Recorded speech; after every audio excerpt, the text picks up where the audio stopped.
We're going to go into the book of 1 Samuel chapter 20. And I'm going to give you this food for thought. Jonathan protected David from his own dad, which is a really good thing, because most sons will protect their dad over anyone else, and that's kind of remarkable. Let's go to chapter 20. And David fled from Naioth in Ramah and came and said before Jonathan, "What have I done? What is mine iniquity? And what is my sin before thy father, that he seeketh my life?"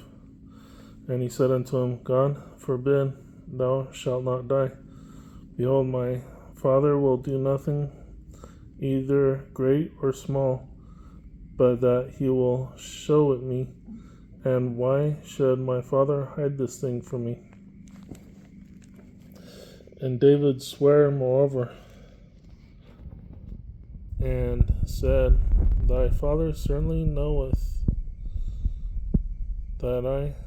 And David sware moreover, and said, "Thy father certainly knoweth that I have found grace in thine eyes." And he saith, "Let not Jonathan know this, lest he be grieved. But truly, as the Lord liveth, and as thy soul liveth, there is but a step between me and death." Then said Jonathan unto David, "Whatsoever thy soul desireth, I will even do it for thee." And David said unto Jonathan, "Behold, tomorrow is the new moon, and I should not fail to sit with the king at meat. But let me go, that I may hide myself in the field unto the third day at even. If thy father at all miss me, then say, David earnestly asked leave of me, that he might run to Bethlehem, his city. For there is a yearly sacrifice there for all the family. If he say thus, it is well, thy servant shall have peace. But if he be very wroth, then be sure that evil is determined by him. Therefore thou shalt deal kindly with thy servant, for thou hast brought thy servant into a covenant of the Lord with thee. Notwithstanding, if there be in me iniquity, slay me thyself, for why shouldest thou bring me to thy father?"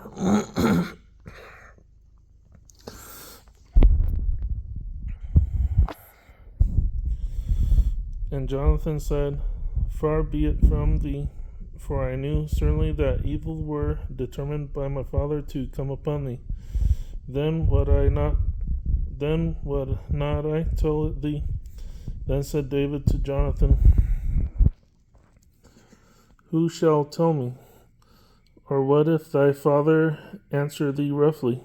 And Jonathan said unto David, "Come, and let us go out into the field."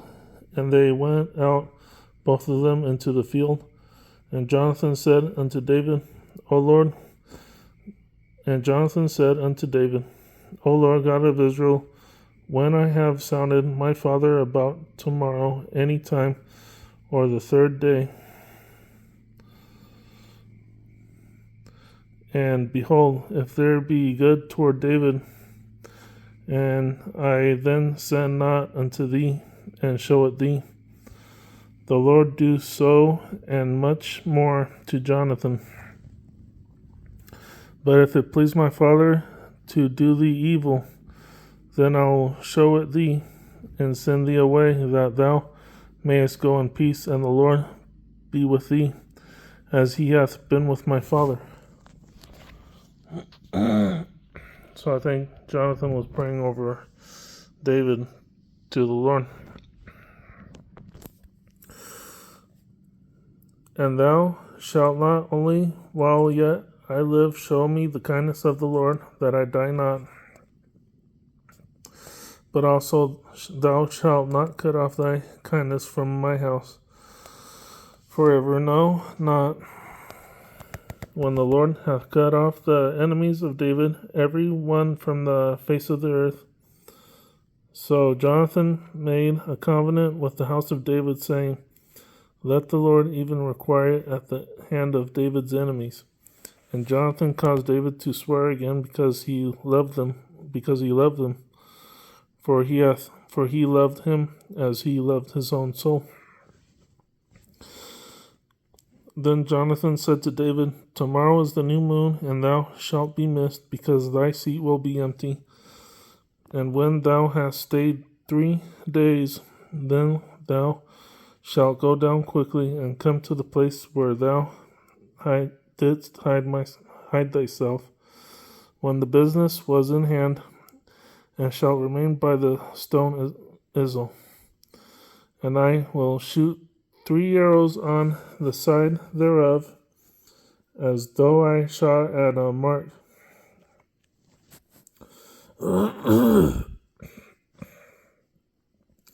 And behold, I will send a lad, saying, Go find out the arrows. If I expressly say unto the lad, Behold, the arrows are on this side of thee, take them, then come thou, for there is peace to thee, and no hurt, as the Lord liveth.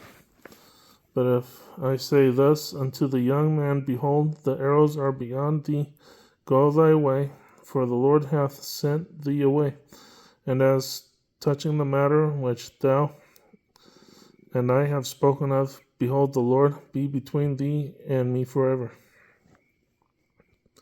So David hid himself in the field, and when the new moon was come, the king sat him down to eat meat.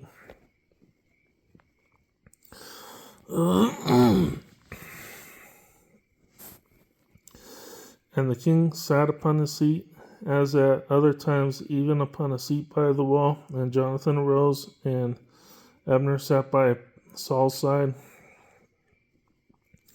and David's place was empty. Nevertheless, Saul spake not anything that day, for he thought, Something hath befallen him. He is not clean, surely he is not clean.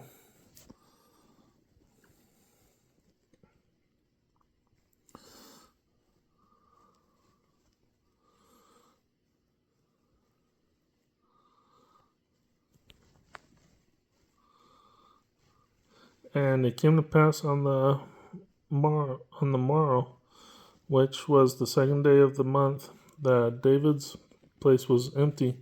And Saul said unto Jonathan his son, Wherefore cometh not the son of Jesse to meat, neither yesterday nor today? And Jonathan answered Saul, David earnestly asked leave of me to go to Bethlehem. And he said, Let me go, I pray thee, for our family hath a sacrifice in the city, and my brother, he hath commanded me to be there. And now if I have found favor in thine eyes, let me get away, I pray thee, and see my brethren. Therefore he cometh not unto the king's table.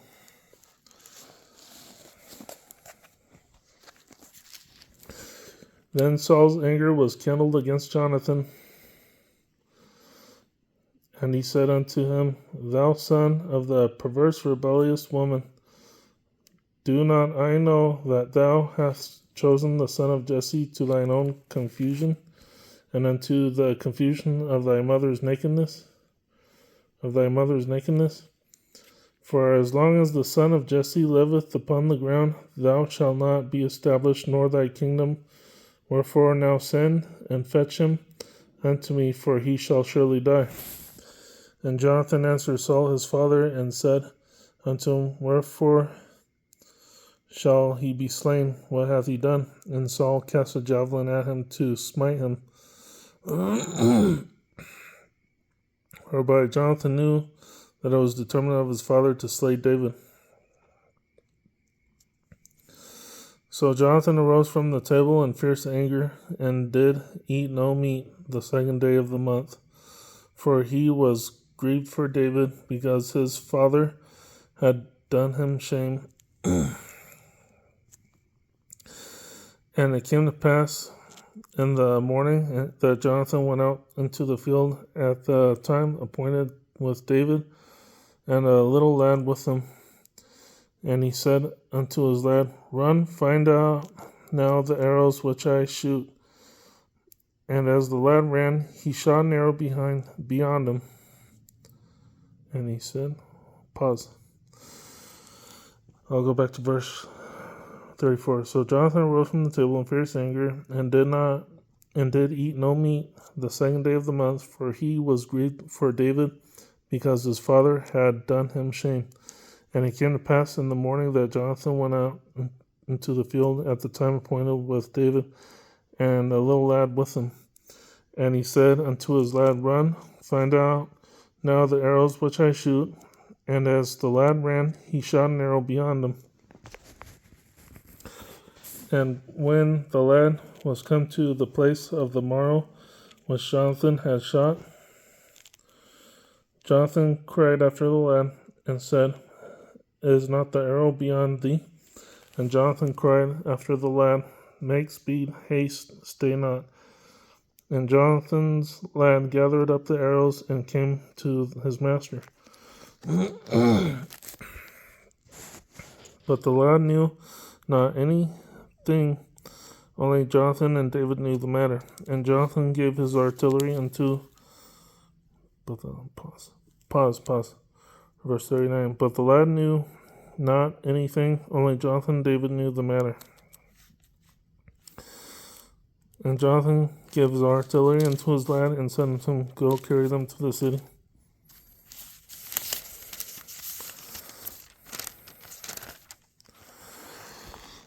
And as soon as the lad was gone, David arose out of a place toward the south, and fell on his face to the ground, and bowed himself 3 times, and they kissed one another, and wept one with another, until David exceeded.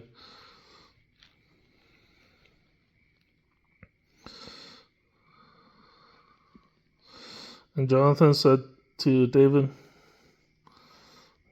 Go in peace, for as much as we have sworn, both of us, in the name of the Lord, saying, The Lord be between me and thee, and between my seed and thy seed forever. And he arose and departed.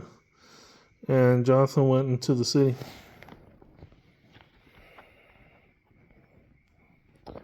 Oh yeah, that was the end of 1 Samuel chapter 20.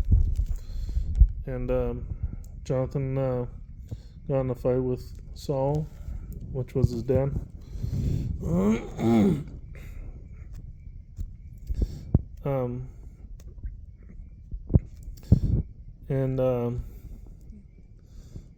I think Jonathan was trying to hide David, and he got worried at the end when David was going to go, and so they were crying, and they were already mourning for him as they hugged and they held each other, and you know what people do when they mourn. That was 1 Samuel chapter 20. Thank you for chiming in. Have a good night.